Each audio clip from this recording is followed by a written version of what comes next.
आज रत्नागिरी जिल्ह्यामध्ये भाजपा, शिवसेना आणि राष्ट्रवादी काँग्रेस पार्टी अशा प्रमुख पदाधिकाऱ्यांची समन्वयाची बैठक पार पडली आणि या बैठकीमध्ये 14 तारखेला 3000 प्रमुख पदाधिकाऱ्यांचा मेळावा घेण्याचं निश्चित करण्यात आलं आहे। हे फक्त तिन्ही पक्षाचे पदाधिकारी आहेत। 3000 लोकांचा हा पदाधिकाऱ्यांचा मेळावा रत्नागिरी शहरामध्ये होईल।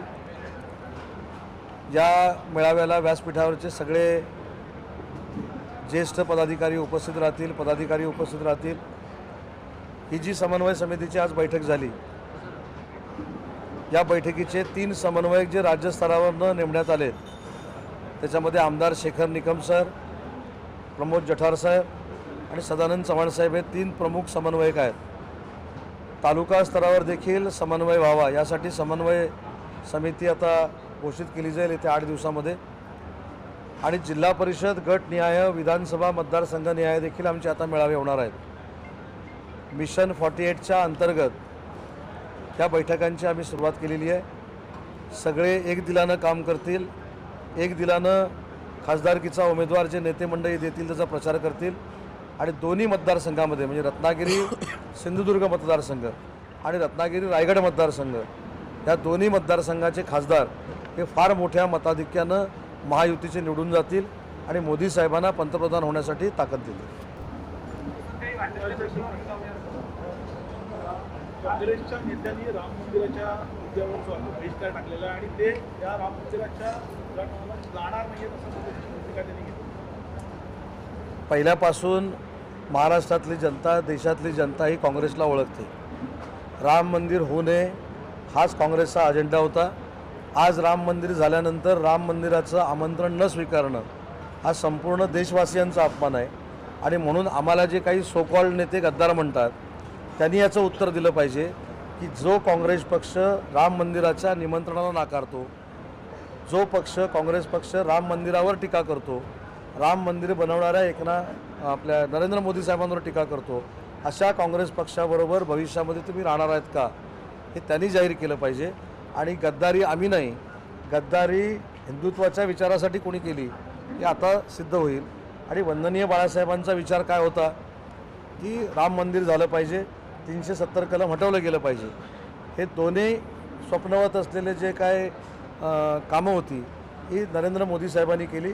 त्याच्यामुळं काँग्रेसनं जे राम मंदिराचं निमंत्रण नाकारलेलं आहे याचं उत्तर उद्धव बाळासाहेब ठाकरे शिवसेनेच्या नेत्यांनी दिलं पाहिजे। दुसरा एक महत्त्वाचा मुद्दा आहे तो म्हणजे कालच्या निर्णयाविरोधात नवीन विरोधाचे तिथे दाखल झालेले आहेत आणि सुप्रीम कोर्टात जाण्याच्या तयारीमध्ये आहे ठाकरे। त्यांनी काही करावं, मुद्दा असा आहे कालच्या निकालावर मी सविस्तर काल प्रेस कॉन्फरन्स घेतलेली होती। कालचा निकाल लागला त्याच्यावर आम्ही नक्की समाधानी आहोत। शिवसेना ही एकनाथ शिंदे साहेबांची आहे हे जे निवडणूक आयोगानं सांगितलं होतं त्याच्यावर शिक्कामोर्तब झालं। घटनाबाह्य सरकार म्हणणारे घटनाबाह्य आहेत हे कालच्या निर्णयानं सिद्ध झालं। तिसरी महत्त्वाची गोष्ट, भरत गोगावले हे मुख्य प्रतोद आहेत हे देखील कालच्या निकालातून निष्पन्न झालं। आणि 1999ची जी घटना आहे ज्याच्यामध्ये मी ज्याचे उल्लेख आता जाहीरपणानं करत नाही, ते 1999ची घटना शिवसेनेची योग्य घटना आहे हे जे निवडणूक आयोगानं सांगितलं होतं ते देखील काल साबित झालं आहे। त्याच्यामुळं आम्ही त्या निकालावर समाधानी आहोत, पण एका निकालावर मात्र नक्की नाराज आहोत की एवढं सगळं होऊन उद्धव बाळासाहेब ठाकरे शिवसेनेचे 13 आमदार का अपात्र झाले नाहीत ही मात्र शंका आमच्या सगळ्यांच्या मनामध्ये आहे। या बाबतीत आम्ही सगळे विधितज्ञांशी चर्चा करू, कायदेतज्ञांशी चर्चा करू, मुख्यमंत्री महोदयांची चर्चा करू आणि कोण सुप्रीम कोर्टामध्ये जावो न जावो ह्याच्यापेक्षा 13 आमदार उद्धव बाळासाहेब ठाकरे शिवसेनेचे अपात्र झाले नाहीत याची दाद मागण्यासाठी आम्ही सुप्रीम कोर्टामध्ये जाऊ शकतो। राम कदमांनी जर हक्कभंग आणण्याचा निर्णय घेतला आहे तो शेवटी लोकशाहीनं त्यांना दिलेलं ते आयुध आहे। त्यांनी जर हक्कभंग आणला तो कशासाठी आणला आहे काय आहे ते आम्हाला देखील सगळ्यांना वाचलं पाहिजे। ते जर हक्कभंग आणत असतील तर लोकशाहीतला त्यांचा अधिकार आहे।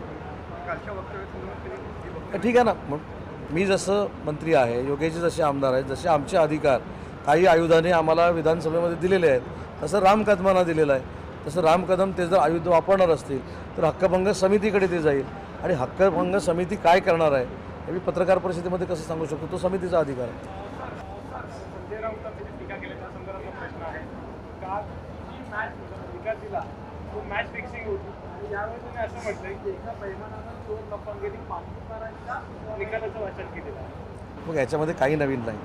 चोर, लफंगे, पाकिटमार, डुक्कर, घाण, छाताडावर बसणार, गळा घोटला, निर्लज्ज, हे एवढेच शब्द त्यांच्या डिक्शनरीमध्ये आहे. त्याच्या पलीकडे ते जाऊ शकत नाही. हे मला नाही, अख्ख्या महाराष्ट्राला माहिती आहे. त्याच्यामुळे मी कायमस्वरूपी आपल्याला सांगितलं आहे, तुम्ही पण त्यांचं एवढं मनावर घेता, काही मनावर घेण्याची गरज नाही. त्यांना माझ्या अजून 25 वर्ष अशीच रोज 9:30 वाजता पत्रकार परिषद घेण्याच्या शुभेच्छा आहेत.